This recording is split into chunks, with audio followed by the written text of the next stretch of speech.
ഭാഗം 25. അടുത്തറിഞ്ഞ വീരനെ എനിക്കും ഇഷ്ടമായില്ല. തുറന്നു പറഞ്ഞതുകൊണ്ട് ഇന്നും വീരൻ ഡോക്ടറുമായി നല്ലൊരു സൗഹൃദമുണ്ട്. എന്നിരുന്നാലും ഒരു പാർട്ട്ണർ എന്ന നിലയിൽ അയാൾ തീരെ പോരാ. അതുകൊണ്ട് തന്നെ ശക്തിയുടെ കാര്യത്തിൽ ആകുലതയുണ്ട്. ശിവത പറഞ്ഞപ്പോൾ അഖില പുഞ്ചിരിച്ചു. താൻ പറഞ്ഞതുപോലെ ഫ്രണ്ട്ഷിപ്പിന് യാതൊരു വിലയും നൽകാത്ത ഒരാൾക്ക് മുന്നിൽ ചന്ദ്രുവേട്ടൻ താഴ്ന്നു കൊടുക്കുന്നത് എനിക്കൊട്ടും ഉൾക്കൊള്ളാൻ കഴിഞ്ഞിരുന്നില്ല. അതിൻ്റെ പേരിൽ ഞങ്ങൾക്കിടയിൽ ചില പ്രശ്നങ്ങൾ ഉണ്ടായപ്പോഴാണ് വീരനെ കുറിച്ചുള്ള കാര്യങ്ങൾ ചന്ദ്രുവേട്ടൻ എന്നോട് പറഞ്ഞത്. അഖില പറഞ്ഞു നിർത്തി ശിവതയെ നോക്കി. ഈ സമയം ചന്ദ്രുവിന് വീരൻ തൻ്റെ കയ്യിലിരുന്ന പെൻഡന്റ് നൽകി. വീര, എന്താ നിന്റെ മനസ്സിൽ? ശരിക്കും നിനക്കറിയാമായിരുന്നു ഈ വിവാഹം മുടങ്ങുമെന്ന്? നീ കരുതുന്നത് പോലെ ഞാൻ അറിഞ്ഞുകൊണ്ട് ശക്തിക്കൊപ്പം കഴിഞ്ഞതല്ല ചന്ദ്രു. സംഭവിച്ച കാര്യങ്ങളെക്കുറിച്ച് യാതൊരുവിധ അറിവും എനിക്കുണ്ടായിരുന്നില്ല. പക്ഷേ സാഹചര്യങ്ങൾ ഉൾക്കൊണ്ട് ചിലത് ചെയ്തു. നിനക്ക് മനസ്സിലായിരുന്നില്ലേ ഞാൻ അനുഭവിച്ച സംഘർഷം? അതെല്ലാം അറിയാം വീര. ലക്ഷ്മിയെ നഷ്ടപ്പെടുത്തിയതിൽ നിനക്ക് നിരാശയുണ്ടെന്നറിയാം. എന്നിട്ടും എന്തുകൊണ്ട് മറ്റൊരു വിവാഹം കഴിക്കാൻ തീരുമാനിച്ചിട്ടും ശക്തിയോട് ബൈ പറഞ്ഞിട്ടും ഈ പെണ്ണിന് നീ തിരികെ വാങ്ങിയില്ല? അതിനുള്ള മറുപടി നീ പ്രതീക്ഷിക്കരുത് ചന്ദ്രു. എനിക്ക് പോലും അതറിയില്ല. പ്രണയിച്ചവൾക്ക് വേണ്ടി കരുതി വെച്ചത് ശക്തി ചോദിച്ചപ്പോൾ കൊടുത്തു പോയതാണ്. അവിടം കൊണ്ട് ആ കഥ കഴിഞ്ഞു. പുതിയ ജീവിതത്തിൽ ഈ പെൻഡന്റിന്റെ സ്ഥാനം വരെ ഞാൻ നിശ്ചയിച്ചിരുന്നു. അതുകൊണ്ടാണ് കൈവിട്ട ഒന്നിനെ വീണ്ടും തിരിച്ചെടുക്കാതെ പോയത്. ഇപ്പോഴത് തിരുത്തണമെന്ന് തോന്നി. തിരുത്തി, അത്രമാത്രം. ശരി, ശക്തിയോട് നിനക്കുള്ള അനുഭാവം എന്താണ്? പ്രത്യേകിച്ചൊന്നുമില്ല. അവൻ അലസമായി മറുപടി പറഞ്ഞപ്പോൾ ചന്ദ്രു പല്ല് കടിച്ചു. വീര, എനിക്ക് ദേഷ്യം വരുന്നുണ്ട്. ഒന്നുമില്ലെങ്കിൽ പിന്നെന്തിനാ ഈ പെണ്ഡന്റ് എന്നെ വിളിച്ചു തന്നത്? കൈവിട്ടത് അവളിൽ നിന്ന് തിരിച്ചു മേടിക്കേണ്ട കാര്യമില്ലായിരുന്നല്ലോ. മനസ്സിലുള്ളതിങ്ങനെ ഒളിപ്പിച്ചു വെച്ചിട്ട് ജീവിച്ചാൽ ആ ജീവിതത്തിന് തന്നെ അർത്ഥമില്ലാതെ ആയി പോകും വീര. നിനക്ക് അവളോട് ദേഷ്യമുണ്ടോ വീര? ഉണ്ട്. എന്തിൻ്റെ പേരിൽ? നിനക്കൊപ്പം ഇന്നലെ രാത്രി കഴിഞ്ഞതിൻ്റെ പേരിലാണോ? അതിലെനിക്കും തുല്യ പങ്കാളിത്തമുണ്ടല്ലോ. ഈ നാട്ടുകാരിയാണെന്ന് അവൾ എന്നോട് മറച്ചു പിടിച്ചില്ലേ ചന്ദ്രു? അതെന്തിനു വേണ്ടിയായിരുന്നു? അതിന് നീ അവളോട് എപ്പോഴെങ്കിലും അവളുടെ നാടിനെക്കുറിച്ച് ചോദിച്ചിട്ടുണ്ടോ? പോട്ടെ, അവളുടെ അച്ഛൻ്റെയും അമ്മയുടെയും വീടോ പേരോ അങ്ങനെ എന്തെങ്കിലും നിനക്കറിയുമോ? വീരന് മറുപടി ഉണ്ടായിരുന്നില്ല. എനിക്കറിയാം നിന്റെ മനസ്സിൽ എന്തൊക്കെയോ ഉണ്ടെന്ന്. ശക്തി ഉപയോഗിച്ച് നിന്നെ തകർക്കാൻ നോക്കിയവരെ അവളിലൂടെ തന്നെ പുറത്തേക്ക് കൊണ്ടുവരാനാണെങ്കിൽ അതിൻ്റെ പേരിൽ നീ അവളോട് മറ്റൊരു രീതിയിൽ ഇടപെടരുത്. പൊതുവെ നിന്നിലൊരു മൃദുത്വമൊന്നിലും കാണാറില്ല. ശക്തി ഒരുപാട് അനുഭവിച്ചു വന്ന പെൺകുട്ടിയാണ്. അവൾക്ക് നിന്നോടുള്ള അടുപ്പത്തിൻ്റെ കാരണം ഇപ്പോഴെനിക്ക് മനസ്സിലാക്കാൻ കഴിയുന്നുണ്ട്. നീയും ചിലത് തിരിച്ചറിയാനുണ്ട് വീര. അവനെ തുടരാൻ വീരൻ സമ്മതിച്ചില്ല. നീ പോകാൻ നോക്കു ചന്ദ്രു. നാളെ വൈകുന്നേരം സാധനം എന്നെ ഏൽപ്പിക്കാൻ പറഞ്ഞാൽ മതി. പിന്നെ ശക്തി, അവളെ എന്നോളം മനസ്സിലാക്കിയ മറ്റൊരാളുണ്ടാവില്ല. എനിക്ക് അവളുടെ ഫാമിലി ബാക്ക്ഗ്രൗണ്ട് അറിയില്ല, പക്ഷേ അവളെന്ന വ്യക്തിയെ അറിയാം. 6 മാസക്കാലം പരസ്പരം കണ്ടു മനസ്സിലാക്കിയ ശേഷമാണ് എനിക്കൊപ്പം അവൾ കഴിയാൻ തുടങ്ങിയത്. അതും ഞാനെടുത്ത തീരുമാനമാണ്. ഞാൻ അവളെ മനസ്സിലാക്കും മുമ്പ് വീരഭദ്രസേനന്റെ മുഴുവൻ ചരിത്രവും മനസ്സിലാക്കി കൂടെ കൂടിയവളല്ലേ. അവളെ വേണ്ട വിധത്തിൽ ഞാനൊന്ന് ട്രീറ്റ് ചെയ്യുന്നുണ്ട്. വീര, നീ പോ ചന്ദ്രു. ഞാൻ അവളെ കാണട്ടെ. വീരൻ ചുണ്ട് കടിച്ചുകൊണ്ട് പറയുമ്പോൾ ആ കാഴ്ച ഏതു വിധത്തിലാണെന്ന് ചന്ദ്രുവിന് മനസ്സിലായി കഴിഞ്ഞിരുന്നു. നീ നന്നാവില്ലടാ. ഇനി നന്നായാൽ ഓവർവെയ്റ്റ് ആവും. പിന്നെയും അവൾ തന്നെ ബുദ്ധിമുട്ടും. ചിരിയോടെ പറയുന്നവനോട് മറ്റൊന്നും സംസാരിക്കാൻ ചന്ദ്രുവിന് കഴിഞ്ഞില്ല. അജിത്തിന് നിന്നോടൊന്ന് സംസാരിക്കണമെന്ന് പറഞ്ഞു. എനിക്ക് ആരോടും ഒന്നും സംസാരിക്കാനില്ല. ജീവനത്തിലുള്ളവർ തകർത്തെറിഞ്ഞതിൻ്റെ ഫലം അവർ തന്നെയല്ലേ അനുഭവിക്കുന്നത്? അതിനും പ്രതികാരം ചെയ്യാൻ വേണ്ടിയാണോ സംസാരിക്കണമെന്ന് പറയുന്നത്? ഇനി പുതുതായി ഒന്നും തുടങ്ങാൻ താല്പര്യമില്ല എനിക്ക്. ചന്ദ്രു കൂടുതലൊന്നും പറയാതെ പോയപ്പോൾ വീരൻ തിരിഞ്ഞു നോക്കി. കുറച്ചു മുന്നേ പിന്നിലറിഞ്ഞ സാന്നിധ്യം ഇപ്പോഴില്ലെന്ന് ഉറപ്പുവരുത്തിക്കൊണ്ടവൻ അജിത്തിന് കോൾ ചെയ്തു. എന്താടാ? മറുതലക്കൽ ഫോൺ എടുത്തതും വീരൻ മുരണ്ടുകൊണ്ട് ചോദിച്ചു. അജിത്തിന് പകരം അവിടെ നിന്നുയർന്ന നിശ്വാസത്തിൽ അവൻ്റെ നെഞ്ചു പിടച്ചു. സേന. അത്രമേൽ പ്രണയം കടുത്തു പോകുമ്പോൾ പ്രിയപ്പെട്ടവൾ വിളിച്ചിരുന്ന പേര്. ഫോൺ കട്ട് ചെയ്യല്ലേ സേന. കരച്ചിൽ ചീലുകളോടെ യാചന തേടി വന്നതിൻ്റെ അടുത്ത നിമിഷം വീരൻ ഫോൺ കട്ട് ചെയ്തു. അവളുടെ വാക്കുകൾ അവൻ്റെ ചെവിക്കുള്ളിൽ പലവട്ടം മുഴങ്ങി. വീണ്ടും ക്ഷമ ചോദിക്കാൻ വേണ്ടിയാണോ?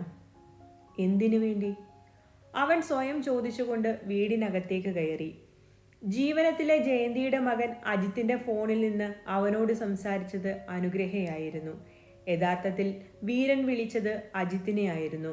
അവർ തമ്മിൽ ഇന്നും സൗഹൃദം തുടരുന്നുണ്ടെന്നത് വളരെ രഹസ്യമായ കാര്യമാണ്. കുളിച്ചുകൊണ്ടിരുന്നപ്പോൾ താലിമാല ശരീരത്തിലൂടെ ഊർന്ന് കാൽപാത്രത്തിൽ പതിച്ചപ്പോൾ ശക്തി പകച്ചുപോയിരുന്നു. അത് കയ്യിലെടുക്കുമ്പോൾ അവളുടെ മിഴികൾ നിറയുകയും ശരീരം വിറകൊള്ളുകയും ചെയ്തു. താലി അഴിഞ്ഞു പോകുന്നതൊക്കെ ദുശകുനമായി കേട്ടിട്ടുണ്ടല്ലോ മഹാദേവ. ഇതെന്താണ് എനിക്ക് ഇങ്ങനെയൊരു പരീക്ഷണം? ആദ്യം താലിയായി സങ്കല്പിച്ചത് ഭദ്രേട്ടൻ തന്നെ അഴിച്ചെടുത്തു. ഇപ്പോൾ താലി തന്നെ സ്വയം അഴിഞ്ഞു വീണിരിക്കുന്നു. ഇവിടുത്തെ ജീവിതം വേഗത്തിൽ അവസാനിക്കുമെന്നുള്ള സൂചനയാണോ മഹാദേവ? ശക്തിയുടെ ശേഷിച്ചിരുന്ന സമാധാനം നഷ്ടമായിരുന്നു. വീരനെ നഷ്ടപ്പെടുന്നതിനെക്കുറിച്ച് അവൾക്കിപ്പോൾ ആലോചിക്കാൻ പോലും കഴിഞ്ഞിരുന്നില്ല. കുളിച്ചു വന്ന ശേഷവും ശക്തി പലതരം ചിന്തകളാൽ മുറിയിൽ തന്നെ ഒതുങ്ങിയപ്പോഴാണ് ദേവകി അവളെ വിളിക്കാൻ വന്നത്. കെട്ടിലമ്മയ്ക്ക് തോന്നുന്നത് പോലെ മുറിയടച്ചിരിക്കാൻ ഇവിടെ പറ്റില്ല. അങ്ങോട്ട് വാ കൊച്ചേ. അടുക്കളയിൽ 100 കൂട്ടം പണി കിടക്കുന്നു. വിരുന്നുകാരൊക്കെ ഒരുപാടുണ്ട്. അവർക്ക് വേണ്ടതൊക്കെ ചെയ്തു കൊടുക്കണം. ദേവകിയിൽ നിറഞ്ഞു നിന്ന ധാർഷ്ട്യം ശക്തിക്ക് തീരെ ഇഷ്ടമായില്ല. പോരാത്തതിന് അവരാണ് തന്നെ ഇന്നലെ മയക്കി കിടത്തി ചതിച്ചതെന്ന കാര്യത്തിൽ അവൾക്ക് യാതൊരു സംശയവും ഉണ്ടായിരുന്നില്ല.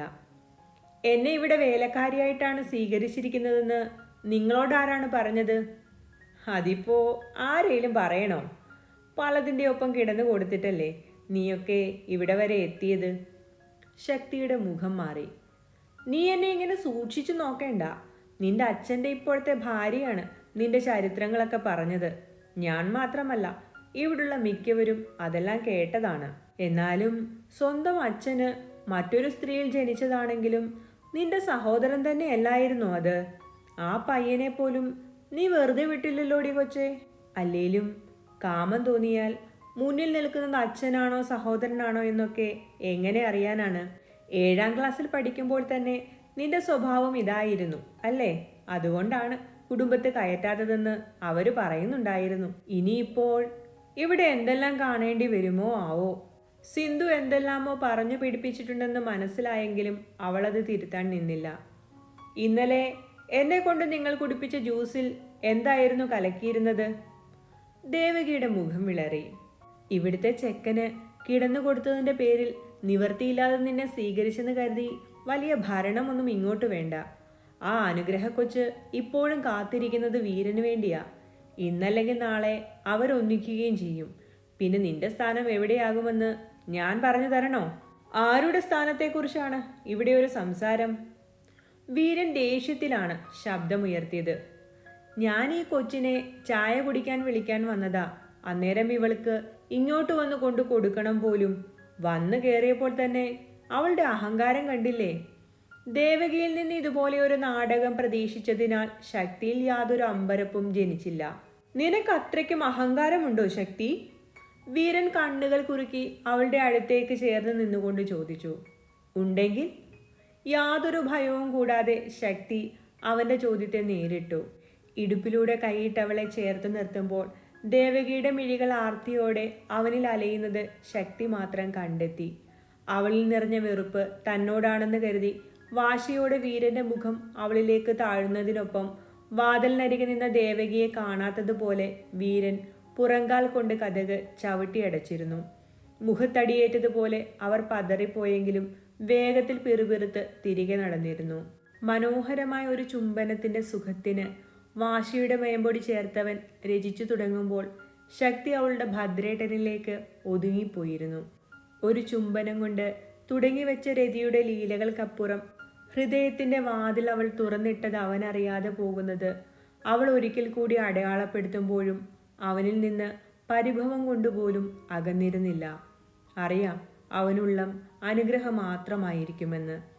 ഏതബോധാവസ്ഥയിലും നീ എന്നെ ചതിക്കാൻ പാടില്ലായിരുന്നുവെന്ന് ആവർത്തിക്കുന്നവനെ മനസ്സിലാക്കി തന്നെ കൂടെ നിന്നവൾക്ക് അവനായിരുന്നു ലോകം. പ്രേമം തന്നെ വെറുത്തുപോയ ഒരുത്തനെ പ്രേമിച്ചു ഭ്രാന്ത് പേറിയ ഒരുത്തിയായിരുന്നു അവളപ്പോൾ. അവളുടെ പ്രണയം പരാതികളും പരിഭവങ്ങളും സങ്കടങ്ങളും കൊണ്ട് വിങ്ങുന്നത് അവനെന്ന കാഴ്ചയ്ക്ക് വേണ്ടിയാണ്. അവൻ്റെ നോട്ടം, ആ പുഞ്ചിരി, അതൊന്നിൽ മാത്രം ജീവിക്കുന്ന ഒരുത്തിക്ക് ഈ നിമിഷങ്ങൾ അമൂല്യമാണ്. കിതപ്പടക്കിക്കൊണ്ട് മാറിക്കൊണ്ടവൻ ചുവന്നു തുടുത്തുപോയ പെണ്ണിൻ്റെ അരികിലേക്ക് തന്നെ ചേർന്ന് കിടന്നു. നീ മടുത്തോ? ദേഷ്യമുണ്ടോ? അവൾ അതിന് മറുപടി നൽകിയില്ല. ഭദ്രേട്ടാ, ഞാൻ കുളിക്കുമ്പോൾ ഈ താലി അഴിഞ്ഞുപോയി. എന്തെങ്കിലും ദോഷമുണ്ടാകുമോ? മനോഹരമായ ഒരു നിമിഷം പങ്കിട്ടതിന് ശേഷമുള്ള ആകുലതയിൽ അവൻ അവളെ മുഖം തിരിച്ചു നോക്കി. കഴിഞ്ഞ 6 മാസക്കാലം എനിക്കൊപ്പം കഴിയാൻ ശക്തിശ്രീക്ക് ഒരു താലിയുടെയും നിയമത്തിൻ്റെയും പിൻബലം വേണ്ടിയിരുന്നില്ല. ഇനിയും അങ്ങനെ തന്നെ മതി. രാത്രിയിലെ ബോധമില്ലായ്മ പകലുകളിൽ മാറ്റാറുള്ളത് ഓർമ്മയിലില്ലേ? അവൻ്റെ ചോദ്യം കഴിഞ്ഞുപോയ നിമിഷങ്ങളെക്കുറിച്ചാണെന്ന് മനസ്സിലായപ്പോൾ ശക്തി തലയാട്ടുക മാത്രമാണ് ചെയ്തത്. അവർക്കിടയിൽ സ്വാഭാവികമായി നടന്നു വരുന്ന ആ പ്രവൃത്തിക്ക് അനുവാദം ചോദിക്കലിൻ്റെയോ വിശദീകരണത്തിൻ്റെയോ ആവശ്യമില്ലായിരുന്നു. എനിക്ക് നിങ്ങളെ മനസ്സിലാക്കാൻ കഴിയുന്നില്ല ഭദ്രേട്ടാ. എനിക്ക് നിന്നെയും. അതുകൊണ്ട് ഇനിയും ഇങ്ങനെ തന്നെ നമുക്ക് തുടരാം. ശരിക്കും ലക്ഷ്മിയെ നഷ്ടപ്പെടുത്തിയതിൽ സങ്കടമുണ്ടോ? ഈ ചോദ്യത്തിനുള്ള മറുപടി ഞാൻ പലവട്ടം തന്നതല്ലേ? എനിക്ക് തന്ന സാധനം തിരികെ എടുത്തത് ശരിയാണെന്ന് തോന്നുന്നുണ്ടോ? അതിനേക്കാൾ വിലപിടിപ്പുള്ളത് ഞാൻ ഇപ്പോഴും നിനക്ക് തന്നിട്ടല്ലേ തളർന്നു കിടക്കുന്നത്. ഭദ്രേട്ടന് വഷളത്തരം കൂടി വരുന്നുണ്ട്. എഴുന്നേറ്റ് പോകുന്നെങ്കിൽ വേഗം വേണം, അല്ലെങ്കിൽ അവൻ അവളെ അടിമുടി നോക്കി പറഞ്ഞു. സാധാരണ അവനിങ്ങനെ പറയുമ്പോൾ അവൾ ഒന്നുകൂടി ചേർന്ന് കിടക്കാറുണ്ട്. പക്ഷേ ഇത്തവണ അവൾ വേഗത്തിൽ എഴുന്നേറ്റിരുന്നു. അത് പ്രതീക്ഷിച്ചതുകൊണ്ടാവും വീരൻ കമഴ്ന്നു കിടന്നിരുന്നു. വേഴ്ചയുടെ ആലസ്യത്തിനൊടുവിലെ സുഖകരമായ ഉറക്കത്തെയും മോഹിച്ചുകൊണ്ട്. തുടരും.